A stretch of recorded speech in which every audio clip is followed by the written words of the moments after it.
వారసురాలని. నా పేరు అమృత అంటారు. నాకు అంగన్వాడీ ఆయమ్మగా చేయబట్టి 15 సంవత్సరాలు అవుతుంది. నీకు ప్రమోషన్ ఇప్పిస్తా, నాకు ముగ్గురు పిల్లలు. అయితే మా ఆయన బయట దేశం వెళ్ళు, ఆయన ఏం రూపాయి పంపడు. నేను రూపాయి పోగు చేసి 1,50,000 దాచిపెట్టుకున్నా. అవి అప్పుగా తీసుకొచ్చి ఇచ్చిన. అవి నీకు ప్రమోషన్ ఇప్పిస్తాను 3 సంవత్సరాలు అవుతుంది. నేను ఫోన్ చేస్తే లిఫ్ట్ చేస్తలేడు, బ్లాక్లో పెడుతుండు. మళ్ళీ జిరాక్సులు ఇవ్వాలదే రేపు అంటుండు. నా బిడ్డలు పెళ్ళిళ్ళకి వచ్చారు, నాకు ప్రమోషన్ లేదు. నాకైతే మళ్ళీ అతని నుంచి ఏదంటే రెస్పాన్స్ లేదు. ఏమన్నా అడిగితే ఫోన్ చేసి అడిగితే ఏమంటుండంటే నేను నౌకర్ నుంచి సస్పెండ్ చేపిస్తా, నేను ఎక్కడన్నా దొరకబట్టిస్తాను బెదిరింపు కాని మాట్లాడుతున్నాను. దయచేసి ముఖ్యమంత్రి గారు నాకు న్యాయం చేయండి. నా డబ్బులు నాకు అంతేదారు అంతే. నా పిల్లలు నాకు ఇకపై నుంచి వాడు ఏం చేసినా నా పిల్లలకి ఏమైనా మాత్రం ఇది ఆయనదే మృత్యుంజయ గారిదానని నేను ఖచ్చితంగా వాదిస్తున్నా. వాడు నన్ను ఏం చేశాను, నా ప్రాణం తీసుకుంటాడు అంతే. వాడికి నేను ఆషామాషికి కనబడుతున్నా. వాడు నేను ఫోన్ చేస్తే బ్లాక్లో పెట్టుకుంటూ దొంగలని చెప్పకూడదు. వాడు రమ్మని బయటకు మనతో నేను మాట్లాడదా. నా బిడ్డలు పెళ్లిలకు వచ్చారు, కనీసం రూపాయలు లేని పరిస్థితి. నా భర్త లేడు. నేను ఫోన్ చేస్తే బ్లాక్లో పెడతాడు. తాగి మాట్లాడదు. నేను డ్యూటీ చేసిన తాగిలే దగ్గర కనబడుతున్న వానికి ఎన్నిసార్లు ఫోన్ చేసిన రేపురా మాపిరా కరీంనగర్ గెస్ట్ హౌస్కు, లేకపోతే లింగనపేట, లేకపోతే హైదరాబాద్ ఇలాంటి మాటలు మాట్లాడతారు. వాడిని ఒకసారి మీరు కఠిన చర్య తీసుకోవాలని ప్రెస్ వాళ్లకు, ముఖ్యమంత్రి గారికి నమస్కారం. మాకు ఎలాంటి మనిషిక్కులు మాకు తెలియదు. మా సర్వే నెంబరు అవి కొన్న సర్వే నెంబర్ మా సర్వే నెంబర్ ఒక్కటే. వాళ్ళు మేము కొన్ని రోజులు ఒక్క దగ్గర నిరసన చేసినాం. కొత్తుండే మేము డబ్బులు కట్టి 20 లక్షలు పెట్టి మేము భూమి కొనుక్కున్నాము. జ్యోతి అనే ఆమెకు ఎలాంటి అవకాశం లేదు. వాళ్ళ మామకు కానీ వాళ్ళ అత్త కానీ ఎలాంటి అవసరం లేదు. వాళ్ళ ముగ్గురు అన్నదమ్ములు అయితే పంచుకుంటారు. భూములు వాళ్ళ మామలు పంచుకుంటే మేము కొన్న వాళ్ళకి భూమి వచ్చింది. ఇద్దరు కొడుకులు ఆయన పెళ్ళి అయినట్టు, ఆయనకు శుద్ధాలు వెళ్ళారట. ఆయనకు 2 కొడుకులు చెరసగం తీసుకున్నారు. పెద్ద పాలు మేము కొన్నాం. 20 లక్షలు పెట్టుకున్నాం మేము. వాళ్ళది మా సర్వే నెంబర్ ఒక్కటే. అంతకుముందు ఎవరి భూమి కావాలని నాకు రాలేరు. ఇప్పుడు జ్యోతి పంటలు కట్టుకొని నాది భూమి అని నన్ను ధైర్యం చేస్తుంది. నా పిల్లలకు కానీ మాకు కానీ చాలా భయం ఉన్నది. నా భర్తకు కూడా హెల్త్ ప్రాబ్లం ఉన్నది. నాకు హెల్త్ ప్రాబ్లం. మేము ఇద్దరం పేషెంట్లమే. మాకు ఎప్పుడు ఎవరికి ఏమైందో అన్నది మాకు భయం అవుతుంది. మాకు పంచతోటి జ్యోతి వలన పంచతోటి మాకు చాలా భయం ఉంది. ముఖ్యమంత్రి రేవంత్ రెడ్డి ఎట్లా చేస్తారో నమస్తే సార్. ఇట్లా చేసి ఆయన దయనే ఆయన కానీ పంచతోటి మాకు చాలా భయం ఉన్నది. ఇప్పుడు మేము 20 లక్షలు పెట్టి కొనుక్కున్నాం భూమి. మాకు పట్ట అయింది. పట్ట అయినాక కూడా నాది భూమి అని జబర్దస్తి కొద్ది మమ్మల్ని పెట్టాలని బాధలు పెడుతుంది, టార్చర్ పెడుతుంది. ఎటు పోయినా వచ్చిన మేము 5 కుటుంబాలం. నా భర్తలు 5 అన్నదమ్ములు. మా పిల్లలకు కానీ మాకు కానీ ఎవరికి ఏమైనా కానీ జ్యోతి బాధ్యత, పంట బాధ్యత. ఊరాళ్ళు కూడా ఇంకా ఉన్నారు కానీ వాళ్ళ పేర్లు ఇప్పుడు సమయం వచ్చిన రోజు నాకు క్లియర్ కాకపోతే వాళ్ళ పేర్లు కూడా చెప్తాను. నేను జ్యోతి ఫుల్ సపోర్ట్ ఉన్నారు. నా ఊరోళ్ళే ఉన్నారు కానీ సమయం వచ్చిన రోజు చెప్తాను వాళ్ళ పేర్లు ఇప్పుడు ఎమ్మెల్యే కట్క మృత్యుంజయం గారు మీకు ప్రభుత్వ ఉద్యోగం కల్పిస్తామని, మీకు సెటిల్మెంట్ చేస్తామని, బాధితుడి సమస్య ఉందంటే వారి దగ్గర లక్షలు అమౌంట్ తీసుకుని అక్కడ వాళ్ళందరికీ కూడా మోసం వేసింది కట్క మృత్యుంజయం గారు. అదేవిధంగా ఎక్కడ కూడా ఖాళీ జాగా కనబడ్డాయంటే కూలీ నాడు చేసి కాయ కష్టం చేసుకుని 10 రూపాయలు కూడబెట్టుకుని ఒక భూమి కొంటే ఆ భూమిని చిన్న లిటిగేషన్ సృష్టించి ఆ భూమిని కబ్జా చేసే నాయకుడు ఈ కట్క మృత్యుంజయం గారు. గతంలో కూడా గంభీరపేట మండలంలో వందలాది మంది బాధితులు ఉన్నారు. ఎక్కడ భూమి ఖాళీ కనబడితే ఆ యొక్క బాధితులు బలహీనంగా కనబడితే ఆ భూమిని కబ్జాలు చేస్తూ ఉన్నారు. ఇతని వల్ల అనేక మంది నరకయాతన పడి 2-3 కూడా మరణించిన సంఘటనలు గంభీరపేటలో ఉన్నాయి. ముఖ్యమంత్రి రేవంత్ రెడ్డి గారికి మేము విజ్ఞప్తి చేస్తూ ఉన్నాం, మంత్రులకు విజ్ఞప్తి చేస్తూ ఉన్నాం. దయచేసి మీ కాంగ్రెస్ నాయకులపైన చర్యలు తీసుకోండి. ఈ బాధితులను న్యాయం చేయండి. జిల్లా గౌరవ కలెక్టర్ గారికి, గౌరవ ఎస్పీ గారికి విజ్ఞప్తి చేస్తాం. ఇతనిపైన జ్యుడిషియల్ ఎంక్వైరీ చేసి ఇతనిపైన చర్యలు తీసుకోవాలని మేము విజ్ఞప్తి చేస్తూ ఉన్నాం. ఈ బాధితులకు ఎవరికి కూడా ఏమైనా కూడా ఇది మృత్యుంజయ గారే బాధ్యత వహించాలి. మమ్మల్ని కూడా బెదిరింపులకు గురి చేస్తూ ఉన్నారు. నన్ను చంపుతానికి కూడా అనేక మందికి కూడా చెప్తా ఉన్నాడు. మేము అన్ని కూడా ఎవిడెన్స్ విడుదల చేస్తాం. నాకు కూడా ప్రాణ హాని ఉంది. నాకు రేపటి రోజున ఎప్పుడు ఏం జరిగినా నా చావుకు కావచ్చు, ఇక్కడ ఉన్న బాధితులు ఎవరికి ఏం జరిగినా కూడా దీనికి ముఖ్యంగా ఈ యొక్క కటక మృత్యుంజయం గారు కాంగ్రెస్ నాయకుల మీద తెలియజేస్తా ఉన్నాం.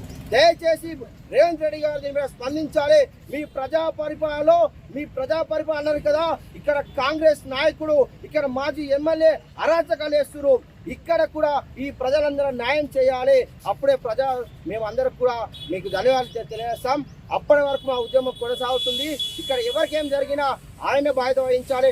దీని మీద జ్యుడిషియల్ ఎంక్వైరీ జరగాలి. బాధితులుగా ఒక్కరు కాదు, బాధితులు 100 మంది బాధితులు ఉన్నారు. 100 మంది బాధితులారా, మీకు అందరికి కూడా మీ అందరు అండగా ఉంటాం. మీకు అందరికి కూడా బయటకు రండి, పూర్తి ఎవిడెన్స్ రిలీజ్ చేయండి. మీ అందరు బయటకు వస్తే దీనిపైన తప్పకుండా న్యాయం జరుగుతుందని మీ అందరికి కూడా తెలియజేస్తా ఉన్నా. పంతులకు డైరీ ఫామ్ ఉన్నదన్న, వారికి నేను మొత్తం ఫీడ్ సప్లై చేస్తున్నాను. నాకు ఈ 5 సంవత్సరాలల్లో విడతల వారిగా నాకు చెక్స్ ఇచ్చిండన్న.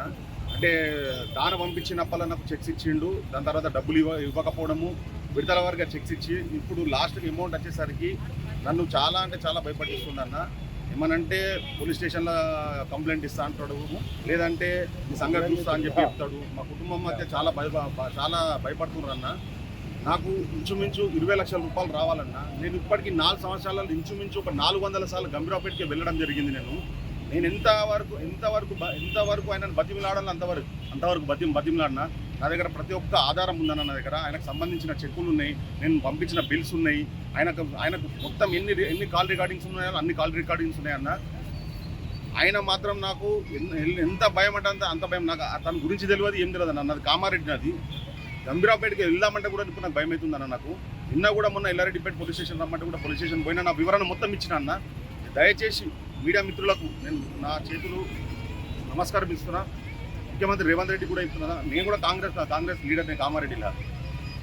ప్లీజ్ నాకు సహాయం చేయండి, అంతే కోరుకుంటున్నాను. అంటే అలా గెస్ట్ పోయి మాట్లాడలేదు సార్. ఏమని మాట్లాడినంటే నా అమౌంట్ నాకు 1 లాక్ ఇచ్చేయండి, నాకు ల్యాండ్ ఇష్యూ ప్రాబ్లం సాల్వ్ అయిపోయిందంటే ఏమంటారంటే, అరే నాకు 50 మనిషి రాను, నన్ను వచ్చి అమౌంట్ అడిగే మనిషి అంటే నువ్వు 50 మనిషి అని చెప్పని బల్లా కొట్టుకొని పిలవండి, బీఆర్లో విలువండి చంపేయండి, బీఆర్లో విలువండి అని అట్లా ఇట్లా మాడుకుంటాం సార్. మాట్లాడే వరకు అతను వైఫ్ ఏమంటే అద్దు పోలీస్ పెట్టి మనం తర్వాత మాడుకుంటుంది చెప్పని చెప్తాను సార్. మధ్యవర్తి నుసరత్ అని ముస్లిం క్యాండిడేట్ సార్, బాగోలేదు సార్. ఆయన మధ్యవర్తి 1 లాక్ ఇచ్చింది సార్. ఆయన ఇట్లా పని కాలేదు, ఏం కాలేదు సార్. నా ప్రాబ్లం నేనే సాల్వ్ చేసుకున్నాను సార్. పోయిన తర్వాత నా అమౌంట్ గురించి మాట్లాడితే సార్ ఇవన్నీ మాట్లాడుతుంది సార్. సప్లై స్థానాలు బెదిరించుడు సార్, ఇవన్నీ చెప్తుంది సార్. ఆయన నా ప్రాణాపాయం కూడా ఉంది సార్. రేవంత్ రెడ్డి గారికి ఒకటే విజ్ఞప్తి చేస్తున్నాము. మా సొంత ఊరు గంభీరావుపేట మండలము హెడ్ క్వార్టరు. మా తండ్రి గారు అనేటువంటి కమ్మరి ధర్మపురి గారు గడిచిన 50 సంవత్సరాల క్రితము జాగా కొనుగోలు చేసి దాంట్లో 40 సంవత్సరాల క్రితమే ఇల్లు కట్టుకున్నాము మేము. మా ఇల్లు 2000 సంవత్సరంలో ఆల్రెడీ రోడ్ వైండింగ్లో కొంచెం పోవడం జరిగింది, ఇంకా కొద్దిగా ఉంది. దాంతోపాటు కొద్దిగా ఇంకా జాగా మేము వడ్రంగి పని చేసుకున్న కూలీలము, మేము పని చేసుకుంటున్నాము. ఈ 2-3 సంవత్సరాల నుంచి మృత్యుంజయం అనే మా గంభీరపేట ఒక నాయకుడు ఆ ఏరియా ఉన్న సర్వే నంబరు వాళ్ళ తండ్రి గారి పేరు మీద ఉందని చెప్పి ఈ 50 ఏళ్ళ తర్వాత అక్కడ ఉన్న 18 కుటుంబాలందరూ ఖాళీ చేయాలి అని చెప్పేసి తన తోటలోకి మమ్మల్ని పిలుచుకున్నాడు. పేపర్ ఉంటే ఓకే అన్నాడు. పేపర్ చూపించిన తర్వాత కూడా ఇది మళ్ళీ ఇది చెల్లది, ఇది వేరే ఉంది, ఇది సంతకం మా తండ్రి గారిది కాదు అని అట్లా చేసి మా అందరికీ నోటీసులు పంపించి గడిచిన 2-3 సంవత్సరాల నుంచి మాకు కంటి మీద నిద్ర ఏం లేకుండా మేము గరీబులము. అక్కడ ఉన్న కావాలంటే మీరు ముఖ్యమంత్రి గారు మీరు ఎంక్వైరీ చేసుకోవచ్చు.